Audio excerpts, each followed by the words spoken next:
My name is Elena. I'm 29. Tonight, under the flashing cameras of our estate's gala, I watched my stepmother unveil the vintage I spent 5 years perfecting.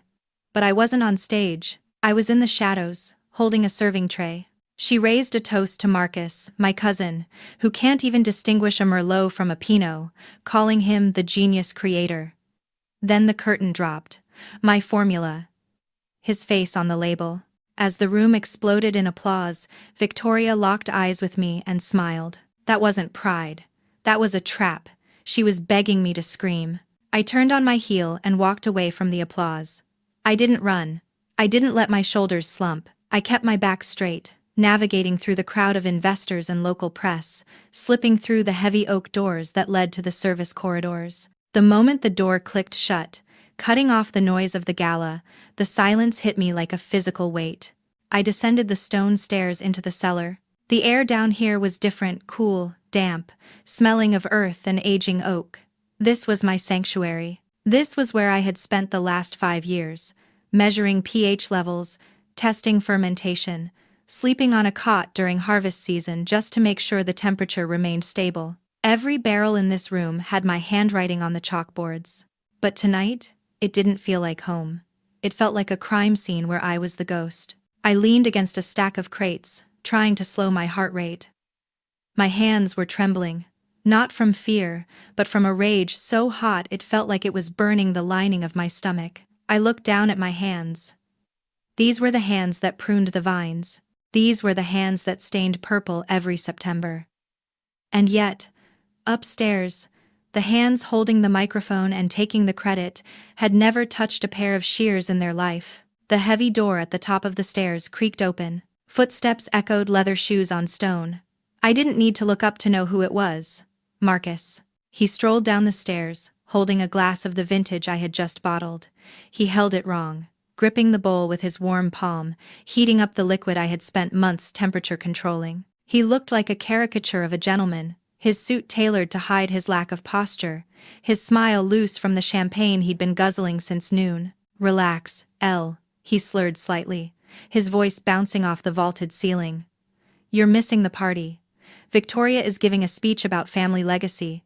It's actually quite touching. I stared at him.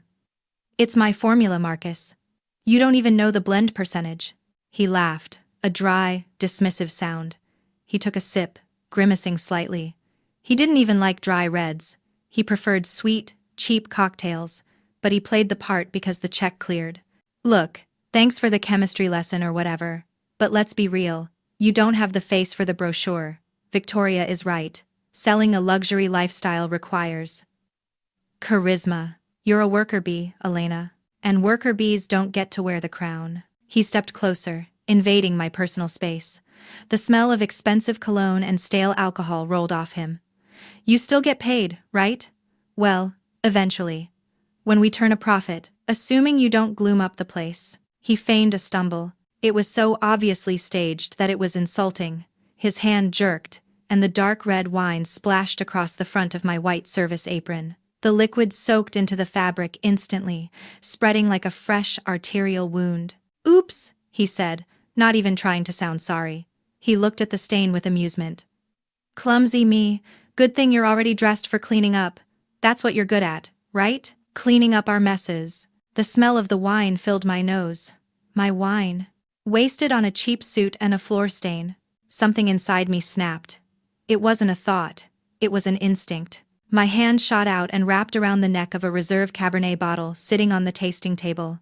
It was heavy glass, thick and solid. A weapon. I gripped it so hard my knuckles turned white. The label, the one with his face on it, pressed against my palm. A part of me, the part that had been silenced, erased, and mocked for a decade, screamed at me to swing. I wanted to shatter that bottle against the racking.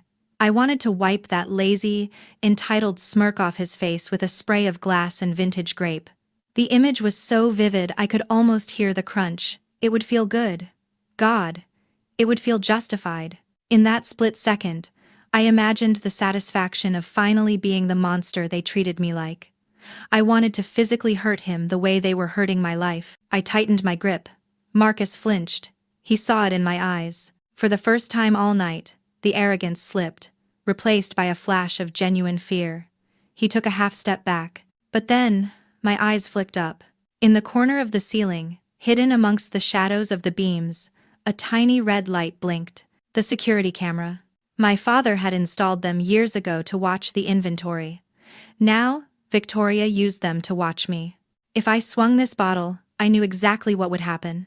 The footage wouldn't show a woman pushed to her breaking point after years of financial and emotional theft.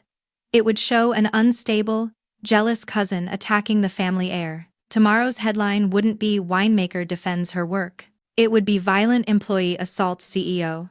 They would have the footage. They would have the narrative.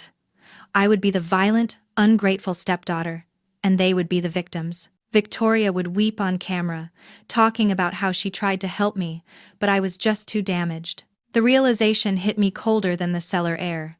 They wanted me to break. They were banking on it. That's why he came down here. That's why he spilled the wine. He was baiting a trap. I took a breath that tasted like iron and dust. I forced my fingers to loosen, one by one.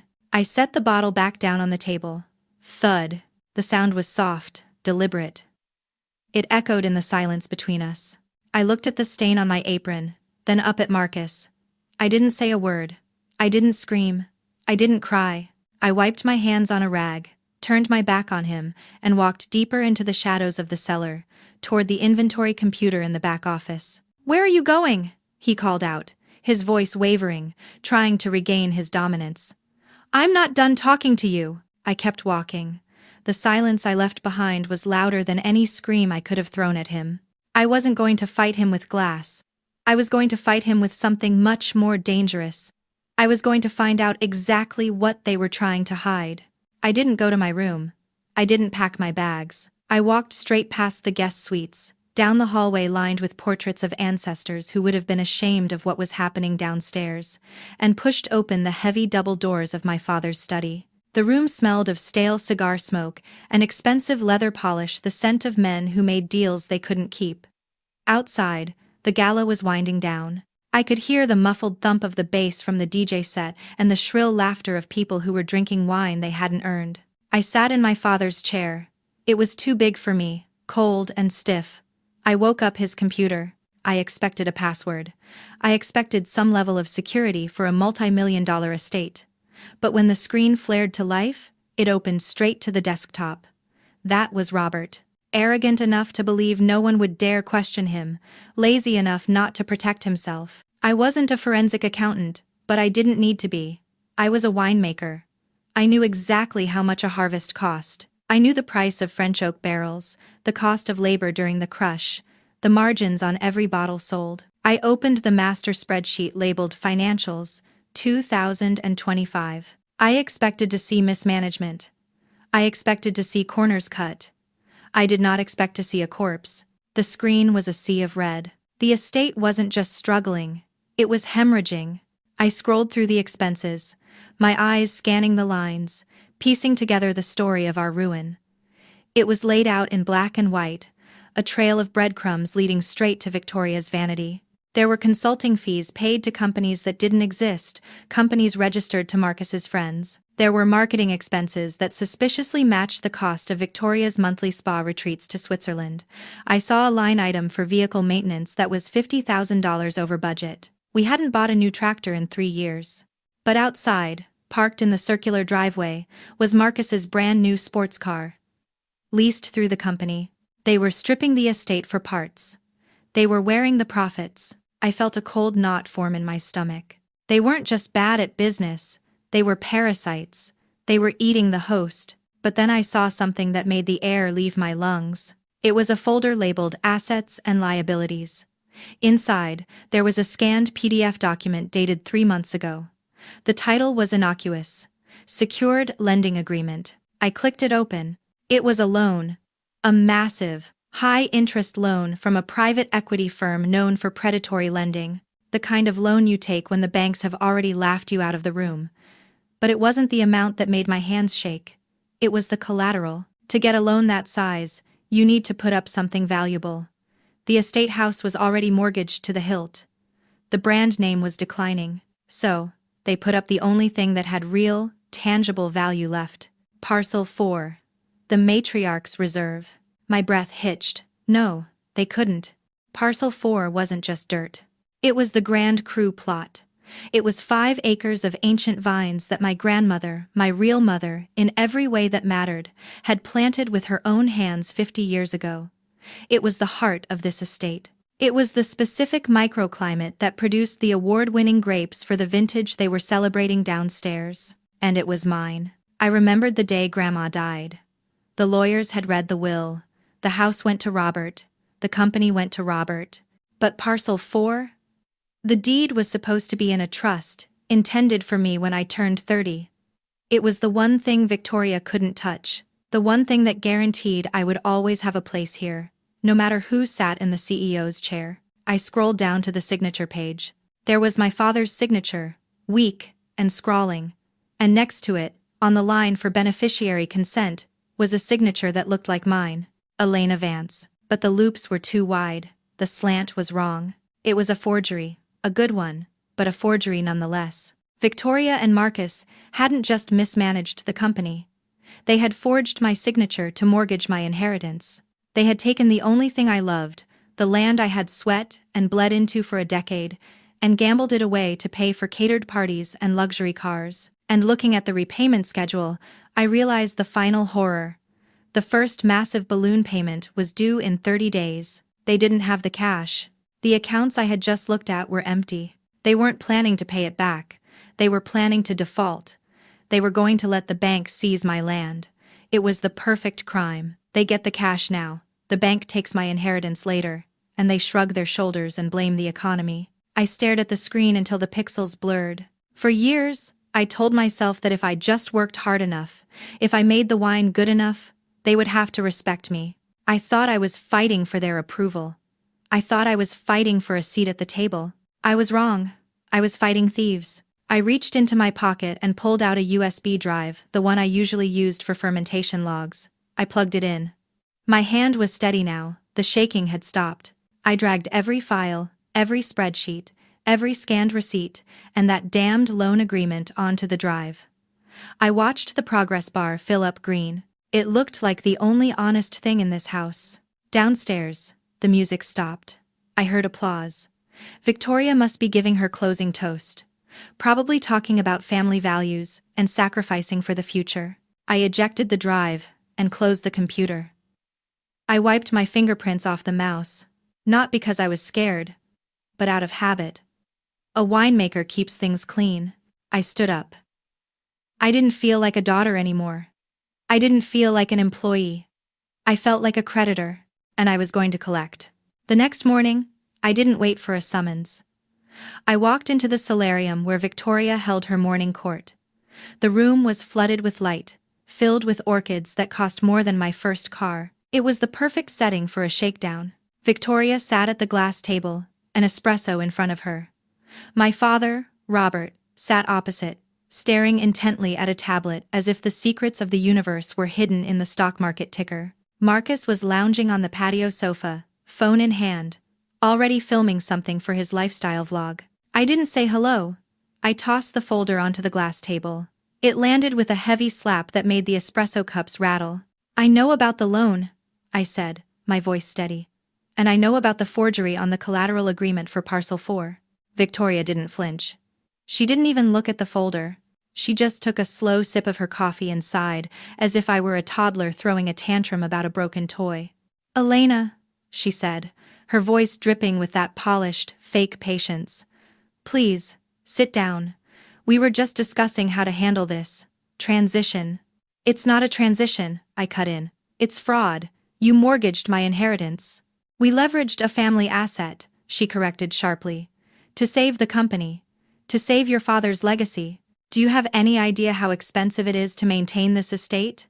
The market is down. Distributors are squeezing us. We needed liquidity. She slid a document across the table. It wasn't an apology. It was a deed of transfer. The bank needs the title to be clean, she said. Since there was some confusion with the original paperwork, we need you to sign this. It formally transfers Parcel 4 into the main holding company. It's a formality, really. Just to keep the wolves from the door. I looked at the paper. It was a death warrant for my future, If I signed this, I lost the land forever. If the company defaulted, which I knew they would, the bank would take it. And if I don't sign? I asked. Victoria's eyes narrowed. Then the loan gets called. The estate goes into bankruptcy. The workers lose their jobs. The brand your grandfather built turns to ash. And everyone, the press, the town, your family will know that it happened because Elena Vance was too selfish to help out. I looked at my father. Dad? Grandma left that land to me. Robert didn't look up. He rubbed his temples, shrinking into his cashmere sweater. Ellie, please, he mumbled, his voice weak. Don't make this difficult. Victoria is trying to fix things. We all have to make sacrifices. Sacrifices? I looked at Marcus. He was snickering, zooming in on my face with his phone, waiting for the tears, waiting for the breakdown. In that moment, looking at the three of them, the confusion I had carried for years finally evaporated. I used to wonder why my father let her treat me this way. I used to wonder why Marcus was so cruel. But as I stood there, I realized it wasn't personal. It was structural. In a toxic system, survival depends on having a target. Psychologists call it the scapegoat mechanism. A family like this is a fragile ecosystem built on lies. To keep from imploding, they need a vessel to pour all their shame, anxiety, and failures into. That was me. My father wasn't silent because he agreed with her. He was silent because he was a coward. He knew that if he didn't feed me to the wolves, Victoria would turn on him next. He was protecting his own comfort by sacrificing his daughter. And Marcus? He attacked me to secure his position as the golden child.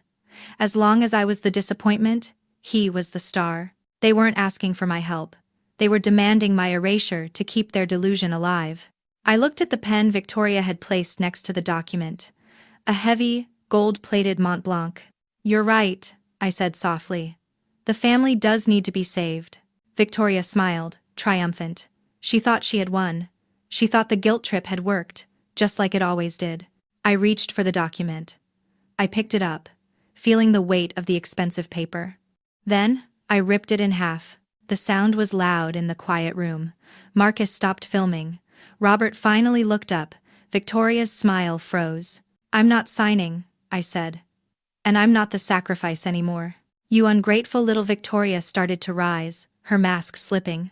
I suggest you check your email, I said, backing toward the door. I'm not going to sue you for the land, Victoria.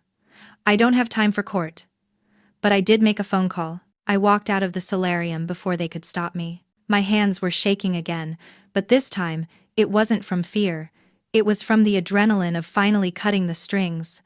I had just declared war, and they had no idea I had already bought the ammunition. I drove until the estate was just a speck in the rearview mirror.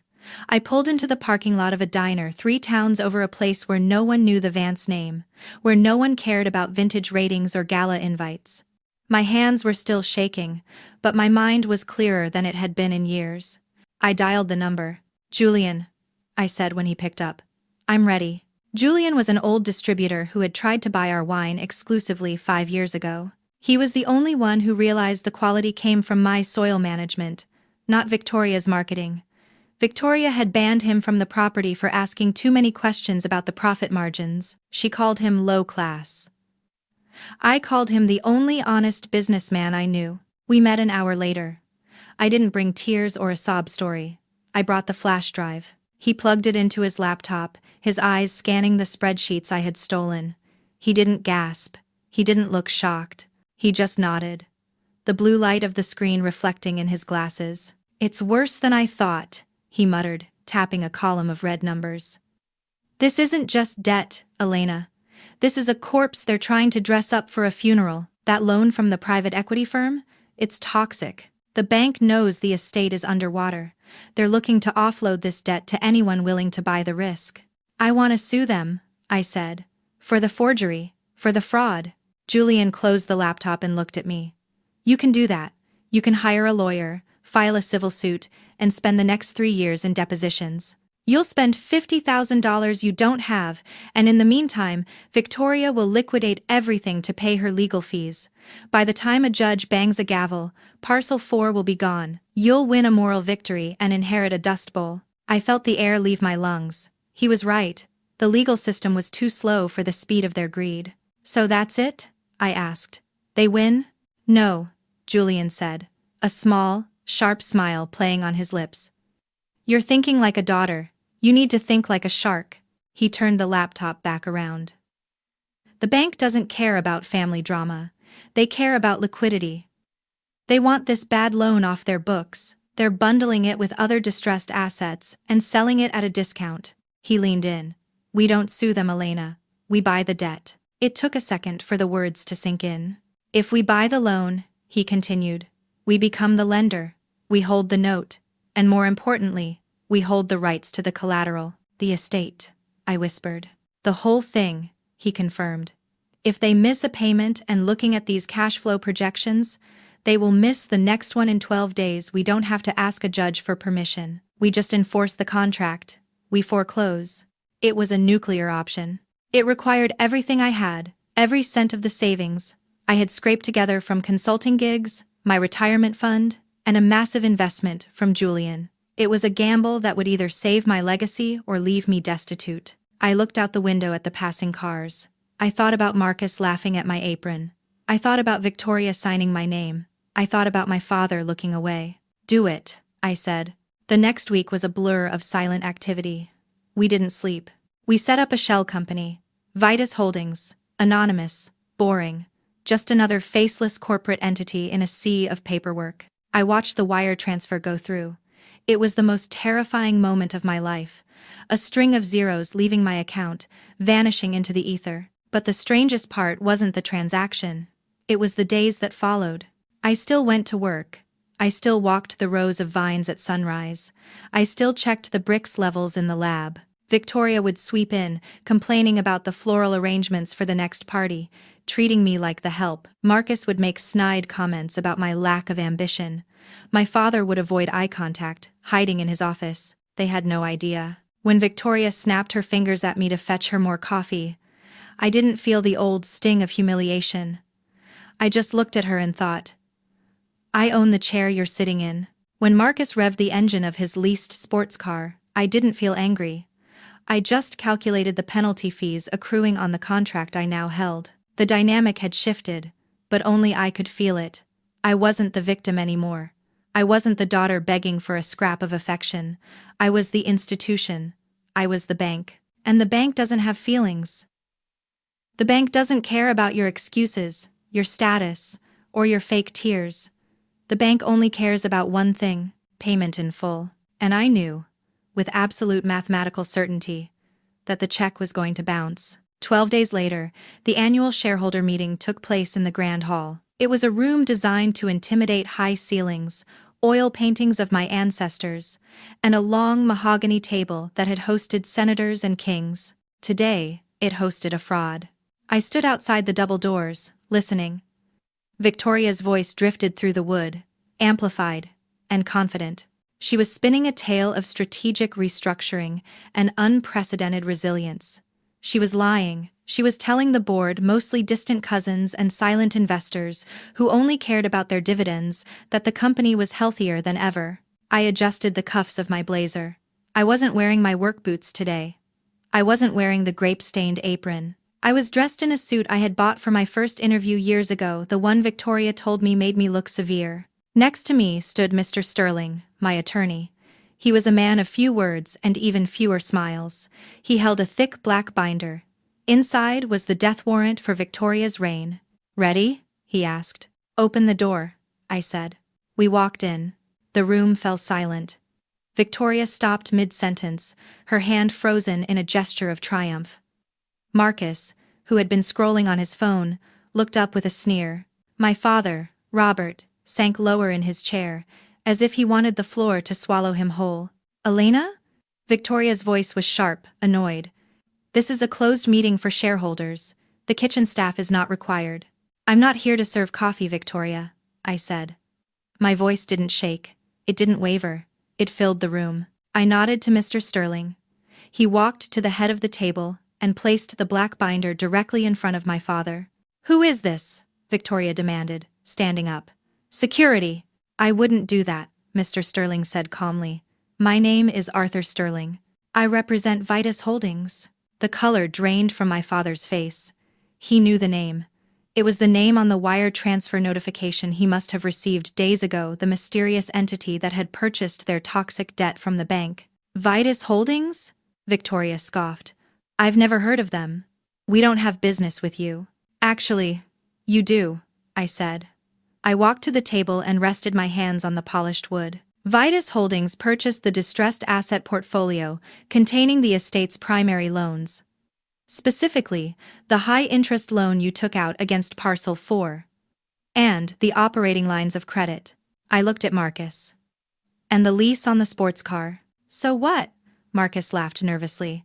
So we pay you instead of the bank. Big deal. The deal, Mr. Sterling interjected, opening the binder to a flagged page, is that the loan carried a strict acceleration clause. In the event of a change of ownership of the debt, or, and this is the key part, a missed payment, the creditor has the right to demand the full balance immediately. He looked at his watch.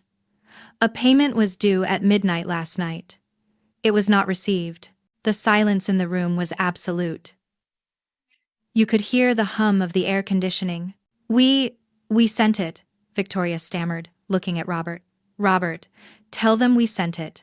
Robert didn't speak. He couldn't. He knew the accounts were empty. He knew they had gambled on the bank giving them a grace period.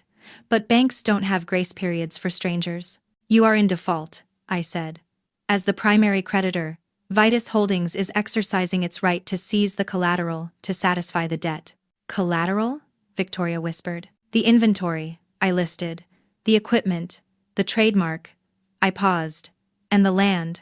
Victoria's eyes went wide. She looked from the lawyer to me, and the realization finally hit her. Vitus. It was the Latin word for vine.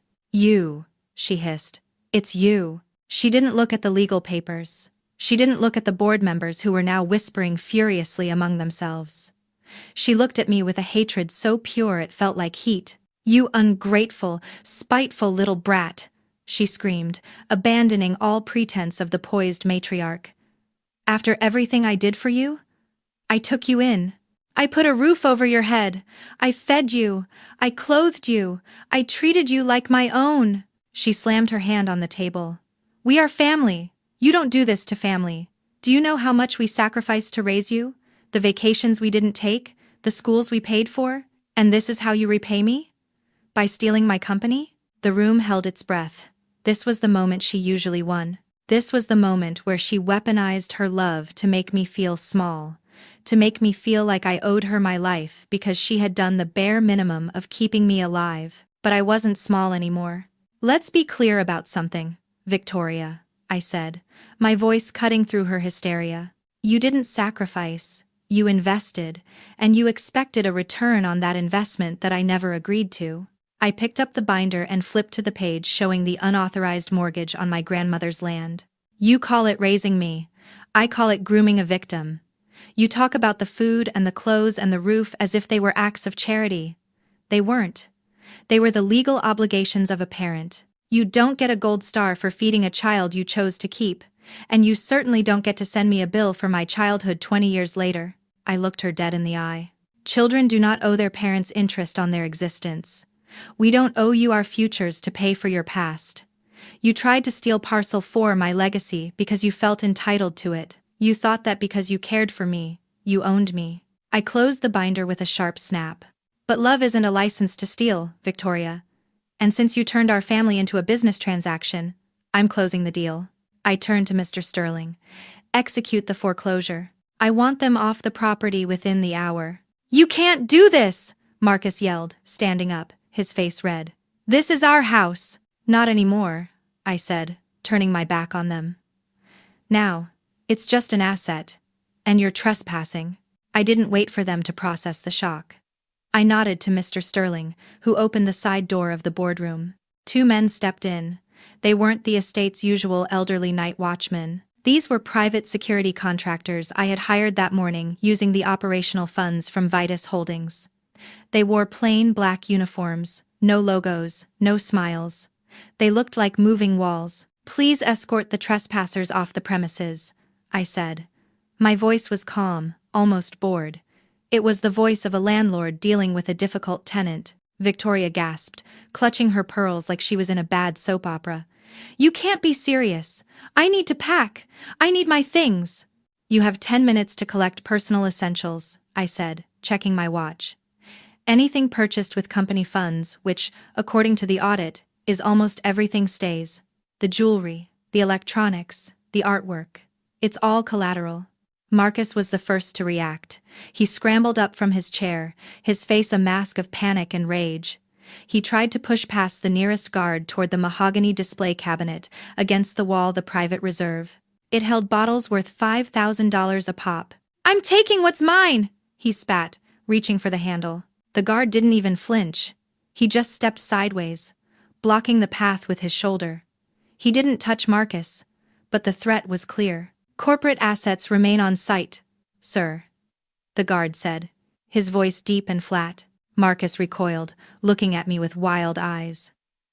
"Elena, tell your gorillas to back off. That's my vintage." "Check the label, Marcus," I said coldly. "It has your face on it, but the company paid for the glass, the cork, and the juice inside. Leave it." He froze, his hand hovering in the air.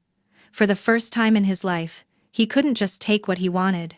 He slumped, defeated, and stormed out the door, muttering curses under his breath. The walk to the front entrance was surreal. The house staff, Mrs. Gable, the head housekeeper, and the kitchen crew had gathered in the hallway. They stood in silent rows, watching the procession. Victoria tried to play to the audience. She stopped in front of Mrs. Gable, tears welling up in her eyes, tears that appeared on command. "Oh, Mrs. Gable," she sobbed, reaching out a hand. "Can you believe this? After all these years, thrown out on the street by my own stepdaughter." Mrs. Gable looked at Victoria's outstretched hand. Then she looked at me. I didn't say a word. I didn't threaten her job. I just stood there. "Mrs. Gable slowly clasped her hands behind her back and looked down at the floor. She didn't take Victoria's hand. That cut deeper than any insult I could have thrown. Victoria let out a sharp, indignant breath and marched out the front door, her heels clicking angrily on the marble. My father was the last to leave. He stood at the threshold, looking small in the shadow of the massive doorframe. He looked at the luxury cars in the driveway, then back at me. "Elena," he said, his voice cracking. "Where will we go?" For a second, the old instinct kicked in, the instinct to fix it for him, to be the good daughter who cleans up the mess. I felt the pull to offer him money, or a hotel room, or just a reassuring lie, but then I looked at his hands empty. He hadn't tried to stop Victoria when she forged my signature. He hadn't tried to stop Marcus when he humiliated me. He was leaving with exactly what he had brought to my defense. Nothing. "I don't know, Dad," I said. "But I'm sure Victoria has a plan. She always does." I signaled the guard. "Close the door." He stepped out, and the heavy oak door swung shut with a final, resonant thud. I walked to the window. I watched as they climbed into a taxi. Marcus's sports car had already been booted and tagged for repossession in the driveway. The taxi pulled away, kicking up dust as it went down the long, winding drive. I watched until the red taillights disappeared around the bend. Then, I watched the heavy iron gates swing shut automatically. Clang. The lock engaged. I turned back to the room. It was silent. For 29 years, I had walked through this house like a ghost, trying not to make a sound, trying to be invisible so I wouldn't be a target. I had felt like a guest in my own home, a squatter in my own life. Now, the silence wasn't oppressive. It was expansive. I walked to the center of the foyer and looked up at the chandelier. I took a deep breath. The air smelled of floor wax and old wood, but the scent of Victoria's cloying perfume was already fading. I was alone. I had no parents, no family, no safety net. But I looked down at the floorboards beneath my feet. They were mine. I walked out onto the terrace. The sun was beginning to set, casting long, purple shadows across the valley. The air was cooling down, smelling of damp soil and ripening grapes. It was the smell of my childhood, the smell of the only thing that had ever been real in this life. My phone was in my pocket. For the last 10 years, that device had been a leash. Every vibration was a summon. Every ringtone was a demand. "Where are you? Why isn't this done? You forgot the dry cleaning. You're selfish. You're lazy. I pulled it out. The screen was black. I had blocked them. All of them. Victoria, Marcus, Robert. I waited for the phantom vibration, the ghost of anxiety that usually tightened my chest whenever I had a moment of peace. I waited for the guilt to rush in, that conditioned reflex that told me I was a bad daughter for sending them away. But it didn't come. Instead, there was just silence. It wasn't a peaceful silence, not yet. It was heavy. It was the silence of a battlefield after the cannons stop firing. The smoke hasn't cleared, the ground is scarred, and you're the only one left standing, wondering if the war was worth the cost of the ammunition. I walked down the stone steps toward the vineyard. I found myself at the edge of Parcel 4. The vines here were gnarled and thick, their roots digging deep into the rocky soil, fighting for every drop of water. They struggled, and that struggle made the fruit sweet. I had brought a bottle with me. It was a bottle of the matriarch's reserve, the real one, not the one with Marcus's face on it. I sat on the dry earth, leaning my back against a trellis post, and pulled the cork. I didn't have a glass. I drank straight from the bottle. It tasted like blackberries and tobacco. It tasted like hard work, and as the warmth hit my stomach, the tears finally came. They weren't tears of regret. I didn't regret taking back my home. I didn't regret protecting my future. But I was grieving. For a long time, I didn't have a name for what I was feeling. I thought grief was only for the dead. I thought you only mourned when you buried a body, but sitting there in the dirt, I realized that was a lie. There is a term in psychology called ambiguous loss. It's what happens when the people you love are physically present, but psychological absent. It's the mourning of the living. I wasn't crying because I missed Victoria's cruelty or Marcus's mockery. I wasn't crying because I missed my father's cowardice. I was crying for the family I never had. I was mourning the potential. I was mourning the hope, that stubborn, stupid, resilient hope that maybe, if I just worked hard enough, if I just achieved enough, if I just fixed enough of their problems, they would finally look at me and see a daughter. That hope had been my cage. It was the invisible chain that kept me signing checks and swallowing insults. I kept thinking, maybe next time, maybe next Christmas, maybe next birthday. Today, inside that boardroom, I didn't just fire my family, I killed that hope. I had to. It was the only way to survive. I thought about my father. That was the hardest part. Victoria was a shark. I understood her nature. But Robert, he was the man who taught me how to ride a bike. He was the man who used to read me stories before Victoria came along. Winning against him felt like losing a part of my soul, but I realized that the father I remembered had died years ago, suffocated by his own weakness.